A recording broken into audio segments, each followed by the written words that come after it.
Hoje vamos pensar na espiritualidade, né?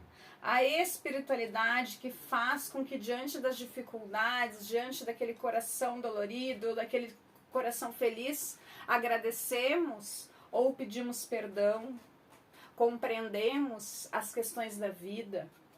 E na espiritualidade nós encontramos a esperança. Esperança de se ter uma vida melhor. Vocês estão comigo porque vocês têm a esperança de aprender a ler e a escrever. Escrever, esperança, espiritualidade. Vamos lá. Esperança. P com A vai fazer o som do pá. P com E, P. Esperança. P com I, pi. P com O, po. P com U, pu.